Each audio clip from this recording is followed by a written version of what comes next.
Hello guys, स्वागत है आप सभी का मिस्टर एक्सप्लेनर चैनल पर। तो आज हम बात करने वाले हैं फ्रेंड्स विद बेनिफिट मूवी के बारे में। ये एक रोमांस कॉमेडी मूवी है। ये मूवी आप लोगों को जरूर पसंद आएगा क्योंकि हम टीनेजर्स का ड्रीम रिलेशनशिप इस मूवी में दिखाया गया है। मूवी लिंक के लिए आप हमें टेलीग्राम चैनल पर ज्वाइन कर सकते हैं, वहाँ पर आपको ये मूवी मिल जाएगी, वो भी हिंदी में। चलिए आगे बढ़ते हैं वीडियो की तरफ।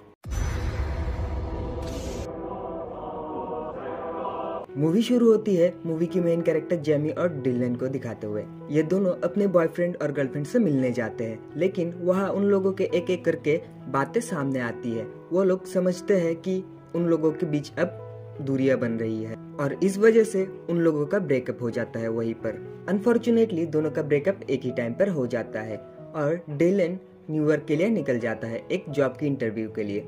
अगले दिन जेमी को दिखाया जाता है जो डिलन को एयरपोर्ट से रिसीव करने जाती है और वो लेट हो जाती है। इस वजह से वो कैब ले लेती है और कैब में ही अपने कपड़े बदलने लगती है। एयरपोर्ट में पहली बार इन दोनों की मुलाकात होती है और वो दोनों एक दूसरे से इंट्रोड्यूस होते हैं। उसके बाद एनी डिलन को अपने इंटरव्यू के लिए ले जाती है और बोलती है कि इंटरव्यू के बाद वो यहीं पर मिलेगी। डिलन इंटरव्यू के लिए जाता है और उसका जॉब कंफर्म हो जाता है। रात को जेमी डिलन को न्यूयॉर्क सिटी घुमाने ले जाती है और दोनों की दोस्ती बातों बातों में अच्छी होने लगती है। अगले सीन में डिलन अपने ऑफिस ज्वाइन करता है और सारे लोग उसके बातों और स्किल से इम्प्रेस हो जाते हैं। सबके जाने के बाद टॉमी डिलन से बातें करने लगता है, जिससे हमें पता चलता है कि टॉमी एक गे है और डिलन उसे अच्छा लगने लगा है। अगले सीन में जेमी और डिलन डिनर के लिए जाते हैं और अपने ब्रेकअप की स्टोरी एक दूसरे के साथ शेयर करते हैं और वहाँ डिलन की एक्स का कॉल आता है और जेमी उससे बातें करके डिलन की हेल्प करती है उससे पीछा छुड़वाने के लिए। और रात को एक पार्टी भी ज्वाइन करते हैं जहाँ वो लोग बहुत ही एंजॉय करते हैं। सीन शिफ्ट होके दिखाया जाता है दोनों जिमी के रूम में बैठे हैं और एक मूवी देख रहे हैं। मूवी के हिसाब से रिलेशनशिप्स कितने कॉम्प्लिकेटेड होते हैं ये इस बारे में बात कर रहे होते हैं। एक टाइम डिलन जेमी से पूछता है कि वो दोनों अच्छे दोस्त हैं, उन्हें एक दूसरे के अंदर क्या क्या अच्छा लगता है और अपने मन की कुछ फीलिंग्स एक दूसरे के साथ शेयर करते हैं। बातों बातों में दोनों एग्री करते हैं कि ये दोनों ब्रेकअप के बाद कोई नया रिलेशनशिप में नहीं जाना चाहते हैं, लेकिन सेक्स बॉडी का नीड है, ये दोनों को ही चाहिए और ये लोग अपनी दोस्ती को बरकरार रखते हुए ये नीड को भी पूरा कर सकते हैं। तब जेमी आईपैड लेके एक बाइबल ऐप निकाल के दोनों प्रॉमिस करते हैं इनके बीच कोई रिश्ता जज्बात नहीं रहेंगे, सिर्फ ऐश करने के लिए ये दोनों एक साथ रहेंगे। उसके बाद दोनों बड़े ड्रामेटिक तरीके से सेक्स करते हैं। ये करने में दोनों बहुत ही कंफर्टेबल होते हैं और ये चीज एक के बाद कई बार चलता रहता है। कुछ दिनों के बाद उनको ये लगता है कि ये सब जो कर रहे हैं वो ये सब गलत है और ये दोनों एक दूसरे की तरफ अट्रैक्टेड हो रहे हैं और उनको नए रिलेशन में जाना चाहिए। जिसके बाद वो दोनों अपने पार्टनर ढूंढने के लिए एक साथ निकल पड़ते हैं। दोनों जिनके साथ बात करना चाहते हैं उनकी आपस में बनती नहीं है। नेक्स्ट में वो दोनों फिर से एक दूसरे के साथ इंटीमेट होते हैं।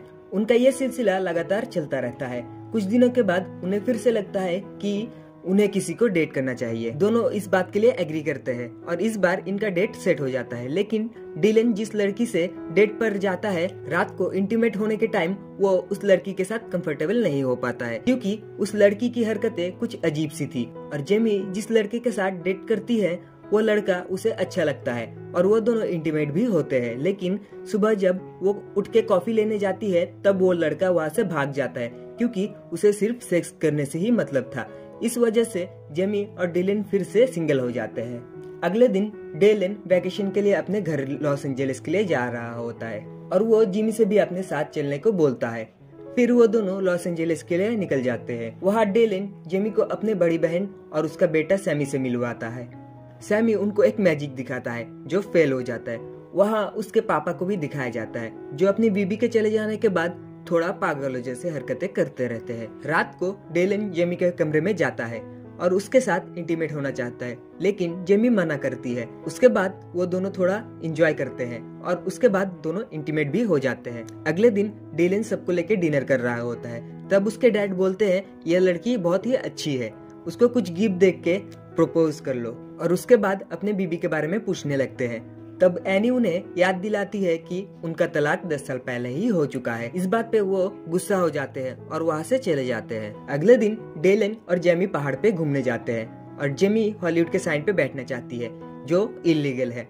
डिलन को ऊंचाई से डर लगता है, फिर भी वो जेमी के साथ जाके उस जगह पे बैठता है।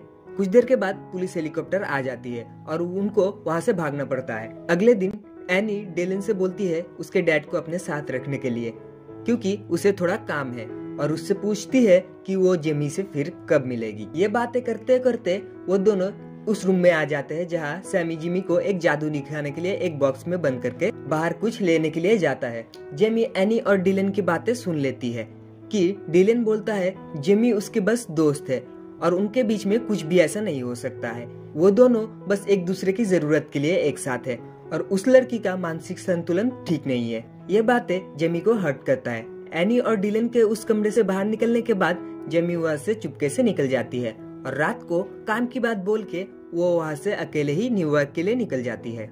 डिलन न्यूयॉर्क वापस आने के बाद जिमी को कांटेक्ट करने की बहुत ही कोशिश करता है, लेकिन जिमी उसको इग्नोर करती रहती है। कुछ दिनों के बाद डिलन उस सीक्रेट जगह पे जाता है जहाँ जेमी सैड या खुश होने के बाद जाती है और उस वक्त वो वहीं पर थी। डिलन जिमी से पूछता है कि वो उसे अवॉइड क्यों कर रहा है और जेमी उसे वो सभी बातें बताती है जो डिलन ने उसकी बहन से कहा था। जेमी डिलन से प्यार करने लगी थी, लेकिन डिलन के मन में कुछ ऐसा नहीं था। इस वजह से उन दोनों के बीच झगड़े हो जाते हैं और जिमी वहाँ से चली जाती है। अगले दिन जेमी को पता चलता है कि डिलन ने अपना जॉब छोड़ दिया है और वो दूसरी कंपनी ज्वाइन कर रहा है। जेमी उसे समझाने के लिए उससे मिलने जाती है। वहाँ उनके बीच फिर से झगड़े हो जाते हैं और जेमी वहाँ से चली जाती है।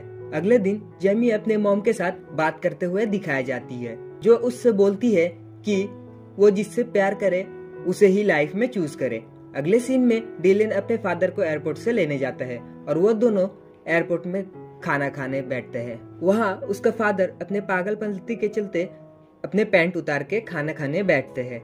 वहाँ के लोग उनकी हरकतें देख के उन पे हंसने लगते हैं। इस वजह से डिलन भी उनका साथ देने के लिए अपने पैंट उतार के खाना खाने बैठते हैं। तब उसका फादर उसे बोलते हैं कि उनको सब पता है, लेकिन ये सभी हरकतें वो इसलिए करते हैं कि वो उन बातों के भुलाना चाहते हैं जो गलती उनसे अपनी जवानी में हुई है। जवानी के टाइम में एक लड़की उनसे बहुत प्यार करती थी, लेकिन बेवकूफी की वजह से उन्होंने उसको खो दिया और गलत लड़की को चुना जो उन्हें अब छोड़ के जा चुकी है। इसके बाद डिलन को रियलाइज होता है कि वो भी ये सेम गलती कर रहा है और वो अपने डैड को घर में एक दोस्त के पास छोड़ के जेमी के मॉम के साथ बात करके जेमी को उस जगह पे भेजने को बोलती है जहाँ वो लोग पहली बार घूमने गए थे। वहाँ जाके डिलन जेमी से मिलता है और उसे सॉरी बोलता है और फिर बेस्ट फ्रेंड बनने के लिए पूछता है। उसके बाद वो दोनों किस करते हैं। यह मूवी यहीं पर खत्म हो जाती है। तो आप लोगों को ये एक्सप्लेनेशन कैसा लगा मुझे कमेंट सेक्शन में जरूर बताना और मैं मिलता हूँ आप लोगों से किसी नई वीडियो में। तब तक के लिए stay safe, stay healthy, bye.